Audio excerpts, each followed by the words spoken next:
Once upon a time, there was a bookworm, Molly. Every day she lost herself in magical worlds like Oz and Narnia and Middle-earth. One day she realized she was part of a magical, miraculous world herself. Because of that, she decided to work for God for a living. Because of that, she got a front row seat to human transformation and saw miracles everywhere. But she also saw a lot of human suffering and planet-wide pain and wondered and worried what to do about it. Until finally she learned about a new kind of medicine that God had provided. And ever since that day, she's been rediscovering the enchantment of everyday life and walking others through these wonders. Welcome to A Life Worth Working, a podcast about how we get to the soul of work. We're your hosts, Dana Allen Walsh and Michelle Weiss. I'm the senior pastor of a progressive church, and Michelle's a writer on the future of education and work. And as always, we love hearing your comments, questions, and thoughts. So please know you can email us at any time at hello@alifeworthworking.com. And make sure you subscribe to our show and share it with your friends and loved ones who may be searching for more meaning in their work and in their lives. In this episode, we chat with Molly Baskette, co-senior minister of the First Congregational Church of Berkeley in California, and the author of 5 books, including Bless This Mess and How to Begin When Your World is Ending. We often caveat our podcast by saying that this is not a religious podcast, because I happen to have a co-host who is a senior minister, and we are still not a religious podcast, even if you hear Molly refer to God. That's right. Molly's been a pastor for over 30 years, but is now training to be a psychedelic chaplain. And that's what we wanted to learn about today. Yep, you heard correctly, a psychedelic chaplain. We caught Molly at an interesting time in her life because she is, as she would call it, in between her first and second act. Through her years of work as a pastor, Molly has been struck by her position in witnessing the transformation of others alongside her. And here you are, and people are telling you their deepest, darkest secrets, and you're holding all of this. You're holding all of humanity. And even though we're not therapists in the traditional sense, we do walk with people through a lot of hard things, divorces, horrific losses, infant death, pregnancy loss, death of parents, spouses, cancer, and other illnesses. Every day is a little bit different. It calls on a wide range of skills, lots of things that were native to me, but lots of things I had to learn along the way. It has helped me mature alongside other people. We're all growing up together. As I said in my intro, it's given me a front row seat to human transformation. But it can also be pretty challenging in lots of ways that we may get into later in our conversation. And one of the ways in particular that was challenging is I felt like there were really limitations to how much I could help people who were really stuck and really suffering. And so that's led to the second act. I read Michael Pollan's How to Change Your Mind, and it was a bolt from the blue, which is about the new old psychedelic movement. It came out in 2017. It took a few years, but I did that training 2 years ago, and now I'm kind of in apprenticeship mode, and I'm working currently with a couple providers one's a psychiatrist, one's an MD, and we'll be opening a ketamine-assisted psychotherapy clinic in August that I'll work at 1 day a week while keeping my job as a local church pastor. And I'll be there as a spiritual care provider supporting people in psychedelic medicine for healing from a variety of mental health conditions and just growth and renewal. I love the power of having that front row to transformation, that you've had that as a pastor, and your yearning for more of that has brought you into this world of psychedelics. I'm just curious, what does it actually look like to be a psychedelic chaplain? It can be all kinds of things. So as probably most of your listeners know, most of these psychedelic medicines are not legal. On the completely legal up and up side of things, ketamine is legal. And what a ketamine session looks like is you'll do intake with a participant or a client. You'll do a medical intake to make sure they're good candidates for this medicine. They don't have contraindications or medications that will make things challenging, or mental health conditions that could make things challenging and maybe give them a difficult or a negative experience. You take a trauma history, you take a religious and spiritual history. You're asking about religious trauma as well as other kinds of trauma because while ketamine is not a traditional psychedelic, it acts like a psychedelic and it can bring up a lot of stuff, as well as give people both beautiful and very intense, sometimes challenging, mystical religious experiences. So you're doing all of that pre-work, both to build a trusting relationship, to help them identify their areas of concern, what their intentions are.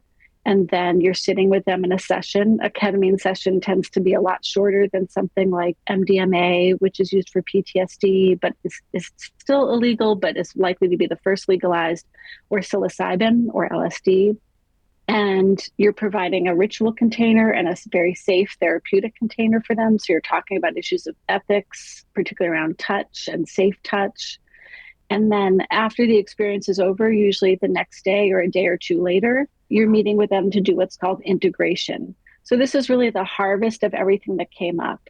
If there was a challenging experience or image or challenging emotions that came up, something that was frightening, you're helping them face that, work through it, identify, assign meaning to it, and hopefully resolve it.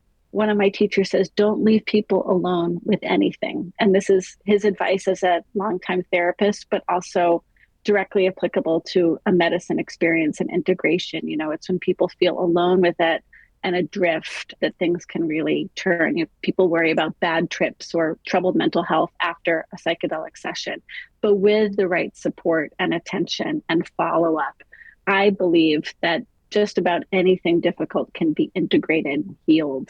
Molly, I have so many questions just because I don't know this space at all. And so I'm going to Sure. ask you I love to really talk about it. elemental questions. But so you said it's not super long. Like, how long does this take? It depends on the route of administration. With ketamine, there's generally 4 routes of administration. But generally speaking, it'll be from half an hour to 2 hours versus, you know, LSD or psilocybin, which could be 4, 6, 8, 10 hours, depending on the dose, that person's biology, what they're struggling with, their openness, that sort of thing. And are they talking during this time or is it all internal? Generally speaking, the lower the dose, the more likely people are able to talk with their therapist or chaplain or provider or sitter. That's called a psycholytic dose, if you can talk and engage. But there have been people who, you know, really are kind of go inside. They'll put on eye masks, they'll listen to music, and they won't want to talk or really be able to talk, even on lower doses. And I've worked with people who are on pretty high doses and are able to talk the whole time. So again, it's a very individual thing. Biochemistry, psychology, trauma history, whether it feels safe enough to go inside. And, you know, we always encourage people to trust themselves, trust their own inner healing intelligence. Don't feel like there are any have-tos or should with this medicine. It's really about what they need and what they're ready for. And people can remember really well what they experienced? Sometimes they do. My personal experience is that a lot happens. And, you know, early on, I really wanted to capture it all for about a year. And now as I get a little more experience and start to trust, again, my own inner healing intelligence a little more, to trust that the memories that persist are what need to persist, and not that the rest was noise. It was all sort of part of the journey. So I've learned to trust the process, but again, it really depends on the participant and what they want. Sometimes folks want a session recorded so they can listen back to the whole thing, or they'll want their guide or chaplain to take copious notes. And that's certainly something we can do, especially for like the new and curious who just want to capture every little thing. Molly, I'm curious about what your personal experience has been with psychedelics. Yeah. And how have you integrated some of those experiences? Have there been profound moments? Just tell us what that's looked like for you. When God first talked to me and said, this is what you're going to go do next, I was like, great, give me the basics. I got this. I've been doing this for 30 years, just give me the basics about pharmacokinetics or whatever. And of course I'll do some plant medicine a little bit, just so I'm a credible guide so people can trust me. So I seem like I know what I'm talking about. And I started at a very low dose because I was scared. I'll be perfectly honest. It is not an easy thing to let go of control at that level. I took a very low dose of psilocybin with my husband and on our back patio, and just to befriend the medicine and become familiar with it. I'd done a little bit in college, but it was recreational, no adverse experiences, but no real intention either. And my goal was really just to befriend the medicine. And that was a really, really beautiful experience. It's hard to describe a journey. Journey is what people who do psychedelics call trips, but journey is, the fancy word for it. It's a little more depth and meaning. Describing trips is like telling someone your dream. It can often sound really cliche or boring, but from there, what I really learned is that there's so many layers to all of us. And even if you've done your work, even if you have looked at your own family trauma and family history, and which I have plenty of, bullying, social history, other wounds that need healing. Our wounds are like, we heal in layers, right? And this was an opportunity for me to go a lot deeper into some things like my relationship with my mother, who died at age 64 of emphysema, but I say really died of depression and anxiety, which had haunted her whole life and made it really challenging for her to parent well, or even like marginally. I was very parentified from a young age. And so my next experience, which is still a pretty low dose, we had words. I summoned her and she came, and whether it was all in my brain or she really came, it doesn't matter, because it was beautifully resolving for me. And we both cried in that experience for like 3 hours. Holy Spirit tears, cathartic tears, necessary tears.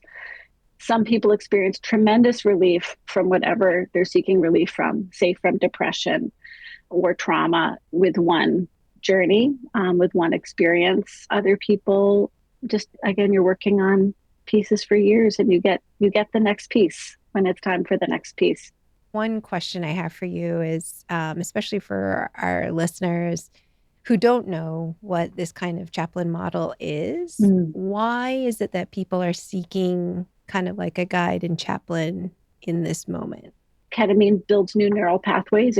All of these molecules create some degree of neuroplasticity, but ketamine in particular actually builds new neural pathways. So what you do after your treatment sessions is really important. And I felt like my spirit had been exfoliated, my like metaphorical vision, windshield wiper the gray away. And so that's kind of what your role is in the harvesting moment. Yeah. What images, what experiences.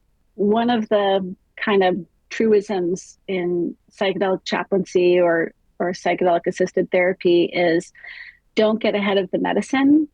That is, don't lead people too much. Don't interject or inject too much of your own perspective, even if you feel like you have something really wise to say.